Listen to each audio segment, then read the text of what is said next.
Hello YouTube viewers, welcome to my show Rocket Monday.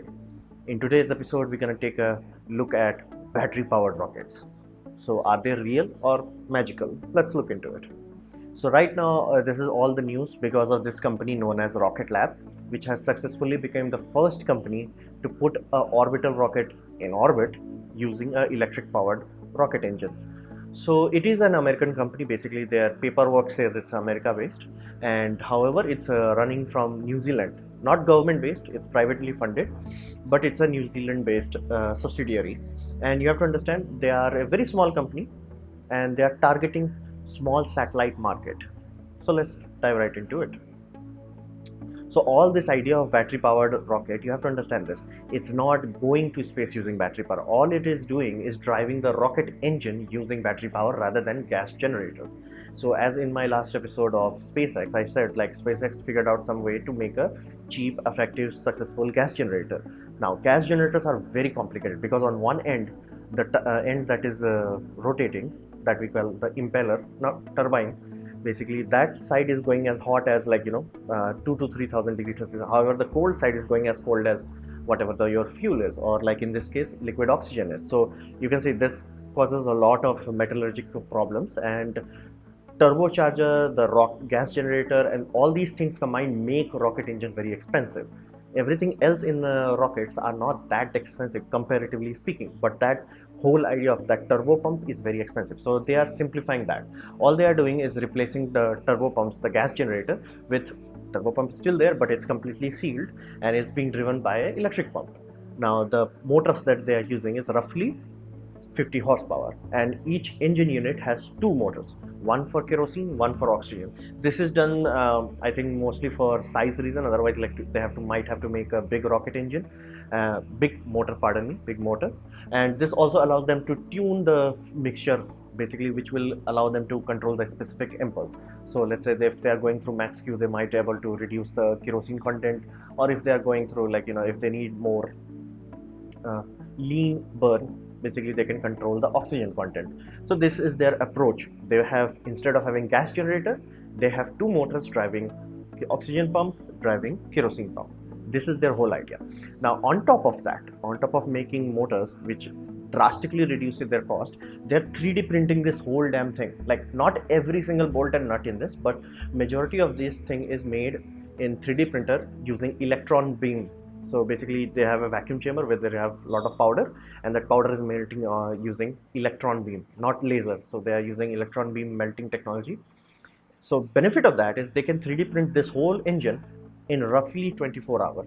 So, and I'm just meaning the components. They will print it and they will assemble everything else. So basically they will have a engine ready from computer CAD files to fully functional actual engine in less than a week. They will have a full-fledged engine, which is ludicrously fast. And as I already mentioned, they are using oxygen and kerosene. Their specific impulse, as in like how good is their mileage, is it's on sea level it's around 311, and on vacuum of space it's 343, which is kind of okay to good. It's not great, but it's good. So their design is more or less similar to SpaceX design. Basically they are using two stage. Now they have recently added a option known as 2.5 stage, which is a kick stage. They are adding, like this stage is a kick stage. The reason why it's not a full independent stage, because this is only used to circularize the orbit. Like basically they are firing in a ballistic trajectory to circularize the orbit, so it goes around the earth and orbit is stable. They're using this, so that's why it's not classified as 3-stage rocket. This is just a kick stage. This is like they will allow you to launch multiple payloads at different apogees and things like that. And to pressurize their fuel tank, they are using the same thing, helium, as used by SpaceX. And they need 9 engines for first stage. Like this is the first stage, they have 9 engines, and they have 1 engine in their second stage, literally like SpaceX. However, that 9 engine needs 1 megawatt. Now, if you read any of their documentation, they'll say it provides 1 megawatt of power. Do not think their battery bank can actually provide 1 megawatt hour power. Basically, they need 1 megawatt, that's absolutely true. However, they need it less than 3 minutes.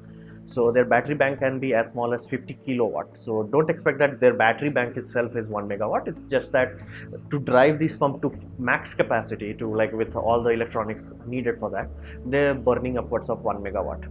So, but they are only doing it for 3 minutes. So don't. It's not like their battery bank can run a city. And they have one vacuum optimized engine.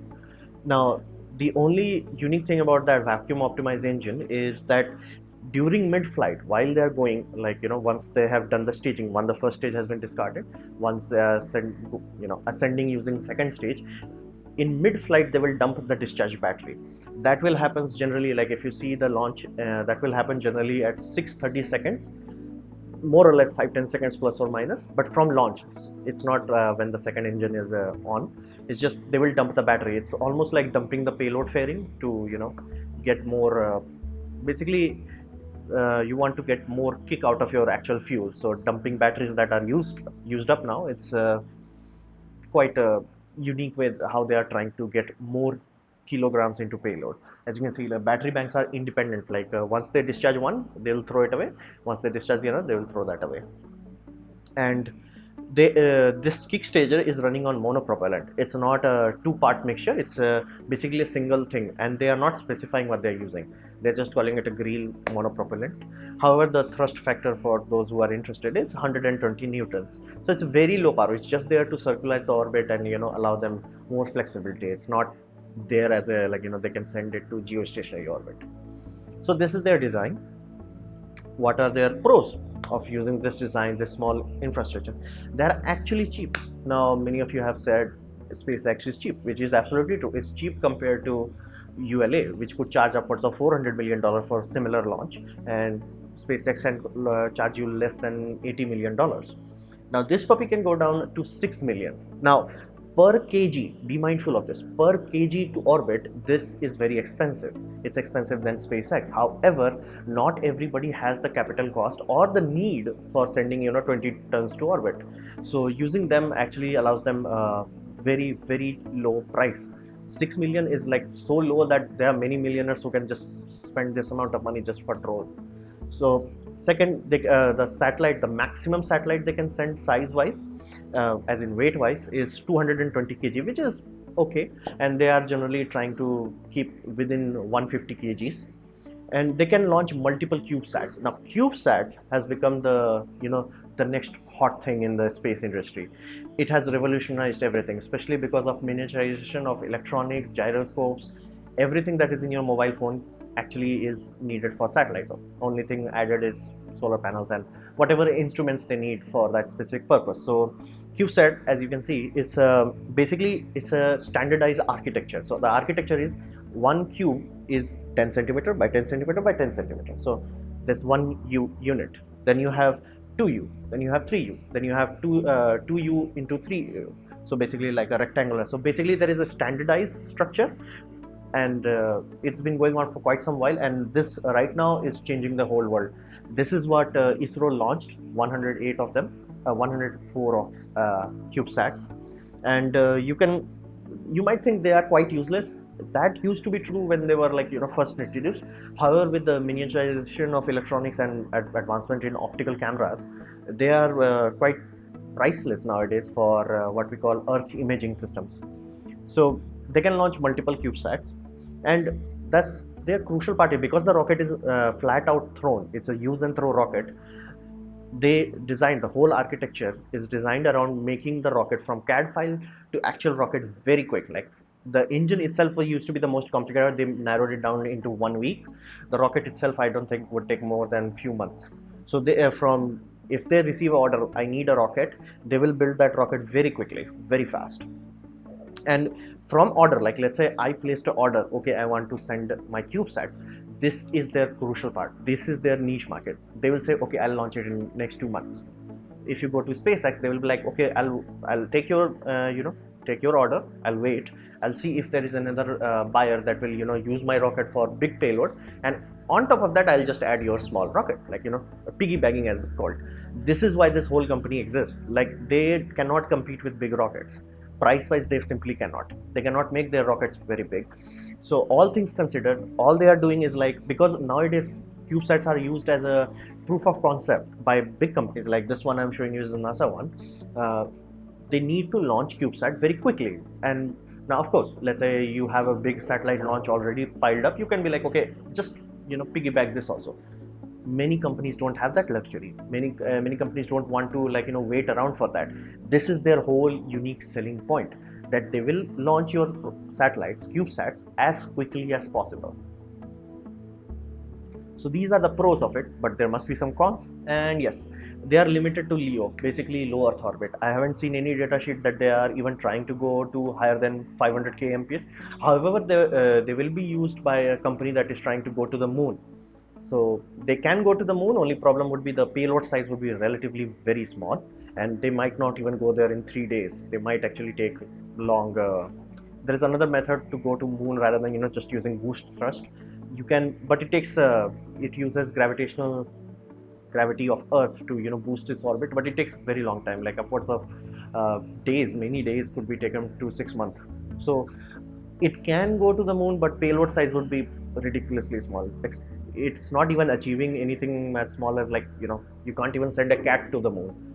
So suffice to say, it's very small. So don't get fooled by the okay, this rocket will go to the moon. It's just a small, very small, minuscule payload that will go there. Now their total capacity of the payload is also very low. It's 150 kg. Now CubeSat itself is very light. However, if you want to launch a lot of them, then the weight goes up. This is their limiting factor. Now they can't do bulk launch of CubeSats, and I said CubeSats are becoming the next big thing in space industry, and ISRO's this rocket has launched 100 plus CubeSats in the orbit in one launch, and SpaceX can also do a lot of them. 5-6 is very common, very common. This is, I'm just showing you one was tried in ISS launch. They are launching 3-4 at one. So it's quite common for CubeSats to be launched as in 30-40 satellites at once. They can't do this. Now this is the red part that I'm showing here, that they can't really make the rocket big. You have to understand that their biggest hurdle is battery technology. As I said, they don't actually have 1 megawatt hour battery bank, or they might have like 50-60 kilowatt. Now you might be like, okay, let's make them bigger. It does not get lighter as the fuel being used up. So over time, if you keep making them bigger and bigger, of course they have some leg room. It's not like this is the biggest rocket they can build. Of course, more optimized engine design, more efficient engine design, and more streamlined processing, they might actually get more kgs into low Earth orbit. However, they will never able to achieve this. There is a reason why we don't use batteries for rockets, flat out, because it does not get lighter as you are going up. So they cannot make big rocket. Even if you add strap-ons and all that, in the end you will end up making it so expensive, people will be like, okay, I'll just use SpaceX. So these are the cons of Rocket Lab. So I hope you got a deeper understanding of this battery-based rocket, and I hope you liked it, learned from it. In that case, please like. If you didn't, don't worry about it, dislike it, and leave a comment what you want to see in the next episode of Rocket Monday, and subscribe. Press the bell icon as I make video every day. And as always, thanks for watching.